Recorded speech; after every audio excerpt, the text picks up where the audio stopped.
now they're dealing with paying tuition. Now they're dealing with paying student loans, or maybe even having to get a job to make ends meet.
All right, good people. We're back once again. And today, I want to talk about breaking the cycle. So many things we can say about breaking the cycle. But I have a few things that I feel that seem to have become prevalent in our lives. One, financial literacy. This is a particular topic that I feel that we wash over so much. But growing up, I don't remember talking about finances. I think a lot of times that we push this under the rug and we don't really deal with it until we get older. Give you a quick example. All while I was going through school, emphasis was not placed on money. Yet money had a lot to do with things, whether you're dealing with the booster club in middle school or high school, whether you're dealing with paying for your lunch or not paying for your lunch, whether you're dealing with buying uniforms. Money was always involved in the things that we were doing, but money was rarely taught to children. And that's a major issue. I mean, it's good to know math, it's good to know science, it's good to know history and all these different things, but I'm going to be very honest and candid with you. I find it very strange that a lot of these things we do not use outside of the schools. Now, yes, you have those who use math for accounting purposes, those who study science, who now are scientists, those who study history, who now are archaeologists, and various things we can go on and talk about. But what I mean is that when you get a child that goes from middle school to high school, from high school to college, and now they're dealing with paying tuition, now they're dealing with paying student loans, or maybe even having to get a job to make ends meet, to push themselves through college. Now you're getting into the main crust of things. But see, we don't talk about that very much. We're not pushing, children a lot of times to get scholarships or to find grants or other forms of avenues of payment or money. And we definitely did not talk about entrepreneurship. Entrepreneurship to me has an unlimited cap of money that you can tap into. You take somebody's talent, you take somebody's passion that they have, and that particular passion or drive that they have can catapult them to the top. And we never really tapped into that. We just had a cookie cutter thing that we did when we came up, and it was pretty much one size fits all. And that's not true. I mean, because I've encountered people, and I can speak for myself, who somebody over here may learn by reading. Somebody over here may learn by actually doing something, having, a hands-on approach. And I believe that financial literacy is something that really, really could change our whole society if it was tapped into more. Shout out to guys like Robert Kiyosaki, who have created board games and things that help children and even help adults to understand more about debt, understand more about money, and assets, liabilities. These particular things we have to talk about. See, a lot of times we get into these situations where we don't talk about it until it's too late. This is what I mean. You take somebody whose house is about to be foreclosed on. You take somebody who is about to be evicted from their apartment. Somebody who now has to partake in government assistance or unemployment money. And we can go on and on and on. Now this stuff is very major in your life when it always should have been. It should have been something that should have been talked about, at a young age. I can speak for my family when it comes to breaking the cycle on understanding financial literacy. And man, I remember growing up and, my parents, bless their hearts, they didn't understand a lot as it pertains to money. And so what ended up happening as a result is a lot of the things that happen, whether putting stuff like your Social Security in your child's name, that right there is a no-no, my friends. That's something that we still talk about today in my family. When you put bills such as cable bills, such as phone bills and stuff in your child's name, you have now started their line of credit. Well, they're not even old enough to have that for themselves, but you have started it for them. That's a no-no. Because, see, you're taking care of a temporary problem. Hey, I want cable. Hey, I want a phone.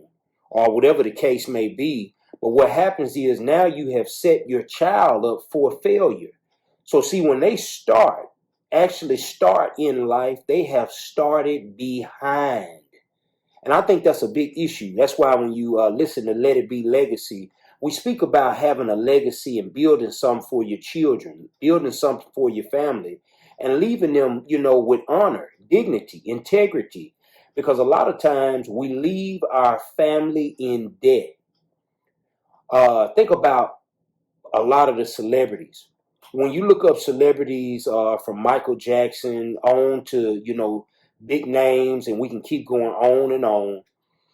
A lot of times you find when they pass away, there become a cat fight, so to speak, over money, over finances. And this has a lot to do with us not talking about finances before we go. Nobody wants to talk about death. Nobody wants to talk about life insurance policies. Nobody wants to talk about trust fund. Nobody wants to deal with these things. But you have to deal with these things because if you truly love your family, then you will focus on, hey, I need to leave them in a good state when I leave this earth. This is why I say financial literacy is important. And we have to break this cycle of not talking about it. I mean, we're going at it with an out of sight, out of mind approach. And that's not the way. You think about that and you say, well, I got a $500 bill that's coming up. Well, what I'm going to do is I'm going to have a mindset. I'm not even focusing on it. I'm not going to worry about that thing, girl. I'm just going to, if it get paid, it get paid. Okay, you're not going to do that because 9 times out of 10, you paying for $500 for something, you're going to get your butt kicked out. You're going to put yourself in a situation where you're going to be behind. We can do it as many extensions as we want to on these payments and all this stuff. But you stay up on these bills. They're going to come every single month. You don't have the out of sight, out of mind approach when it comes to that. Why have that particular approach when it comes to your legacy? I mean, think about the Bible. and we think about the Bible, it's the last will and testament. Okay, so this is what was left behind. Now, if you choose not to read it, choose not to care what's in it, okay, that's on you. But at the same time, it is a last will and testament. It's a legacy. It's what's left behind for us. Okay, now you have a choice to use it for good. There are some people who use it for bad. Okay, but it was meant for good. When it comes to your legacy, my friends, you need to leave something behind for your family for good. Now, if the children choose to run up all the money and use it in an inappropriate way, that's not on you. But you did the right thing by leaving a good legacy behind for them. It's a starting point. See, when you leave them at a starting point, you leave them in a position to rise and thrive. That's what I like to say. They can rise and thrive in this world. But if you leave your children in a debt state, in a state to where they don't understand money, this life will teach them. And so a lot of our people are in situations to where now they're robbing the bank. Some are doing it figuratively. Some are really doing it literally. Going out to rob, steal, and kill because they don't understand financial literacy. They may believe, well, the only thing I can do is go rob this convenience store. The only thing I can do is I can go rob this designer store. And they feel that this is the money. So what we're going to do is we're going to flip it. Hey, I'm going to go steal this car. You know what I'm saying? We'll chop this thing up, and we'll make some profit off of it. Hey, I'm going to go sell some dope.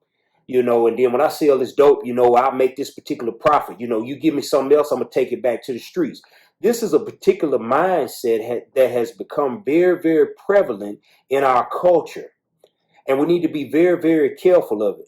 For one, we already know that's sin. But at the same time, I need you to understand that there are consequences to these things that you're doing. Here in the life now, and definitely in the life to come, there are consequences. And so I've encountered so many young men who feel that this is the only way. There is no other way. I've encountered a lot of young ladies who feel that, prostitution is the way to make money, to forward their way of living. Hey, this is the only way that we can get by, and I hate that society has pushed us to this type of way of thinking. There are so many ways that you can, bring about money, to bring about change. And it doesn't cause for demeaning yourselves or your family. And I know you can say, well, hey, you coming off as a holier than thou type of mindset. I don't care anything about that. Right is right and wrong is wrong. Nobody is above the next person. Nobody will ever be. We're all equal in the same that we're all human. We all bleed the same. But at the same time, I believe that this stuff is based off our choices. I've made a lot of bad choices in my life, and hey, some of them I'm still dealing with right now based off those choices. But what I'm telling you is you don't have to stay this course. Hey, you messed up. Hey, you made some bad choices as it comes to money. Okay, you can switch that. Tax fraud, money embezzlement, so many things that we can touch on. Just because you have made these particular mistakes, you can change. It does not have to stay the same. And I want you to also get out of this prosperity mindset. I hear a lot of preachers and I hear a lot of teachers push this prosperity mindset. Yes, it is very, very true according to God's word. What you sow, you reap. Okay, it's very true. What you sow, you reap. But I want you to understand, if you sow bad, you receive bad.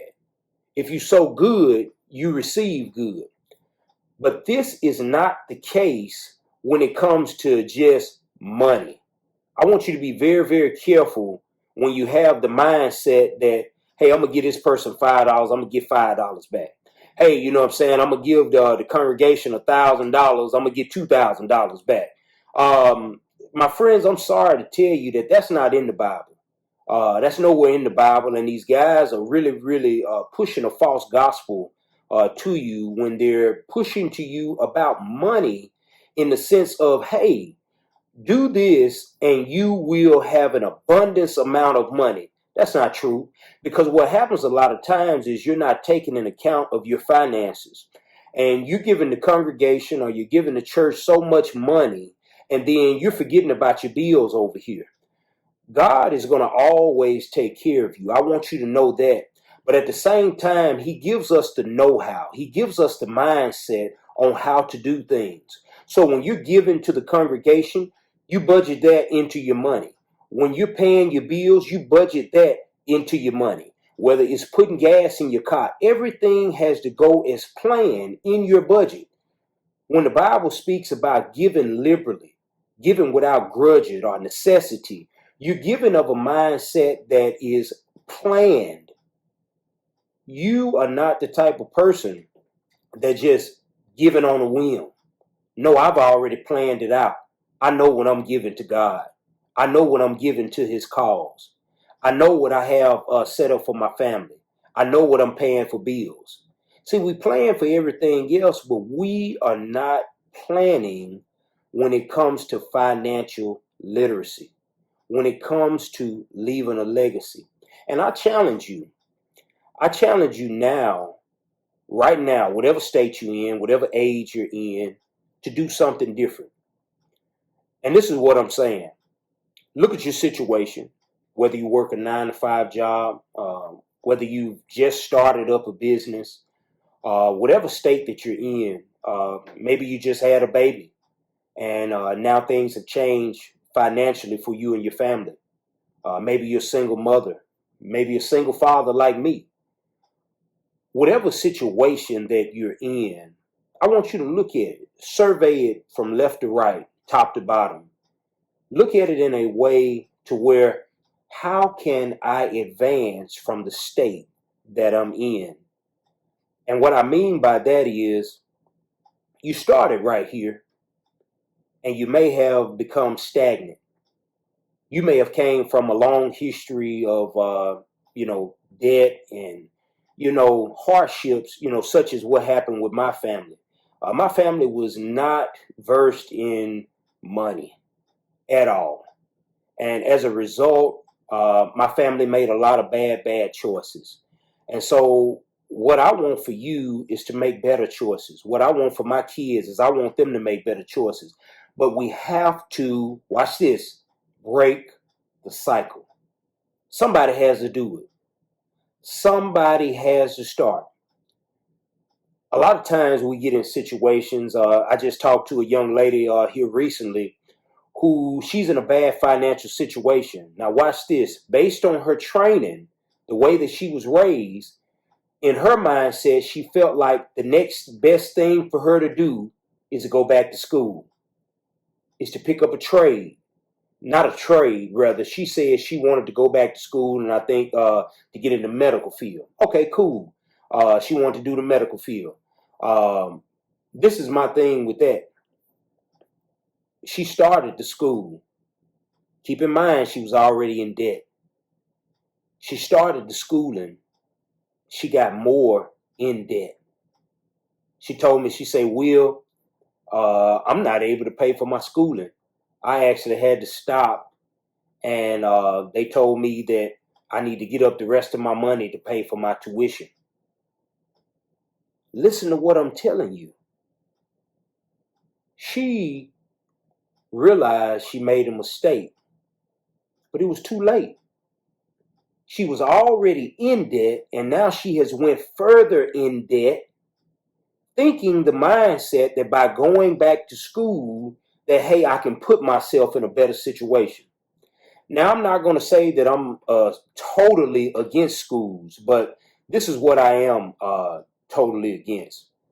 I am totally against somebody putting you in a situation to where it doesn't make you better. Now, I went through school just like everybody else, or the vast majority of people, but I really started learning after I got out of school. Life hit me.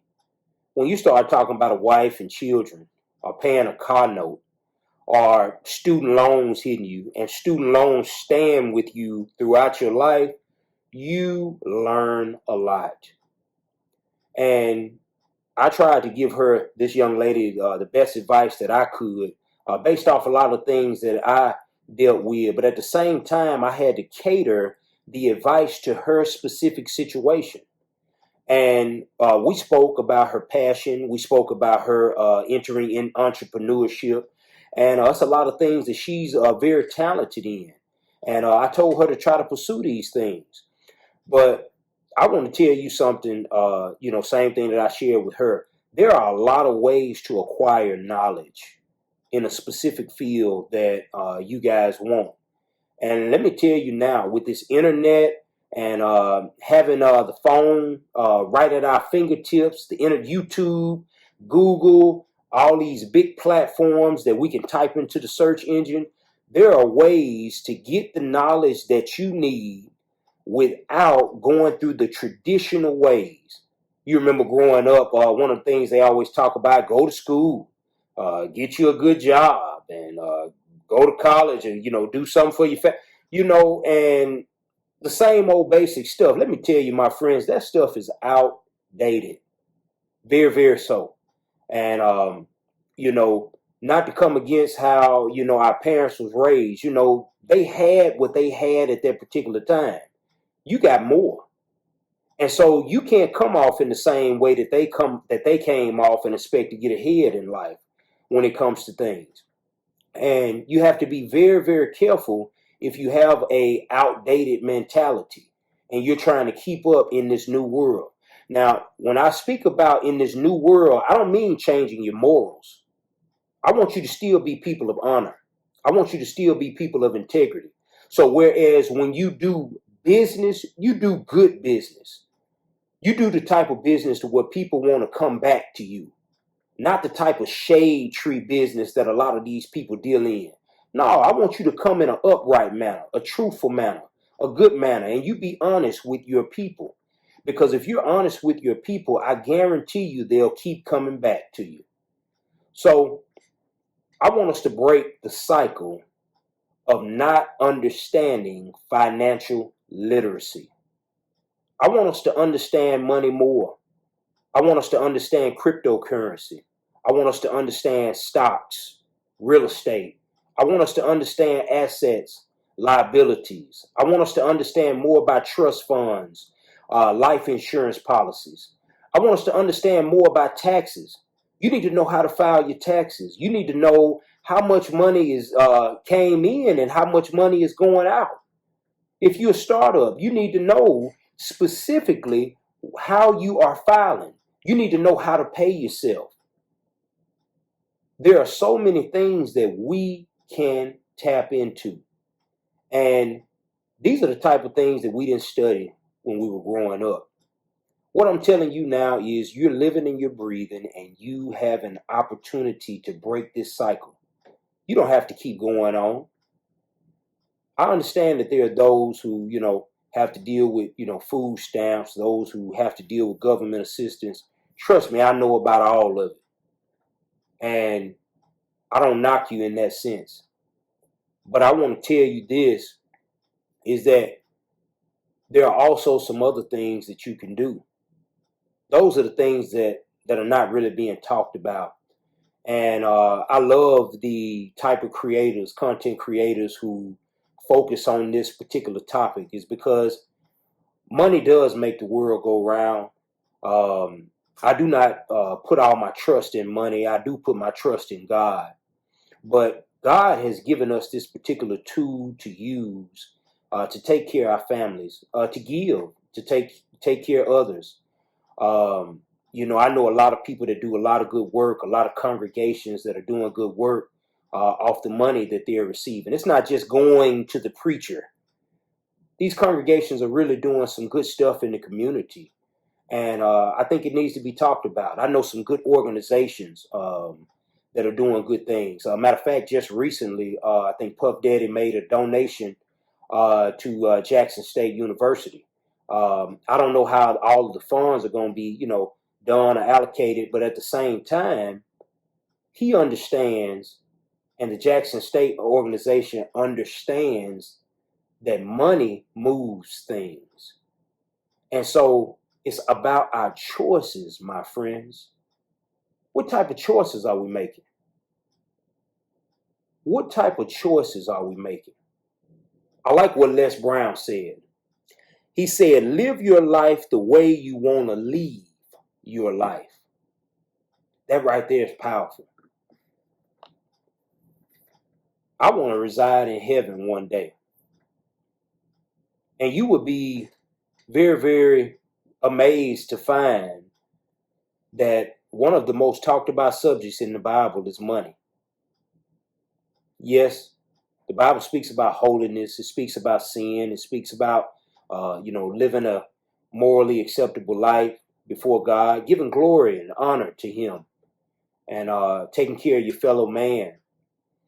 But I want you to look at the parables. I want you to look at so many things that talk about money. The Bible says money is the root of all evil. But I want you to notice that it said it is the root of all evil. It's not saying that money is evil. Like my instructor used to say, give me about $100 or even $1 if you don't want your dollar, since it's so evil. No, money is not evil. My friends, it's the root of a lot of evil. A lot of people do a lot of things as it pertains to money. A root is at the bottom of things. You know, when they say, let's get to the heart of the matter, let's get to the bottom of the matter. A lot of people do a lot of evil and devious things as it pertains to money. People will sell their souls, so to speak, for money. They will change their whole moral compass. They will sell out their mother, their father, their whole family for money. Don't let that be you. I want you to have financial literacy, but I don't want you to lose your soul over a piece of paper or a credit line, or getting the bag. I want you to do things in the right way and live with honor. As always, my friends, live well and honor the King. My goal is to talk about more breaking the cycle. So this is part 1 of breaking the cycle. If you have any ideas or comments, man, DM me or shoot me a message. I'll be happy to talk about it.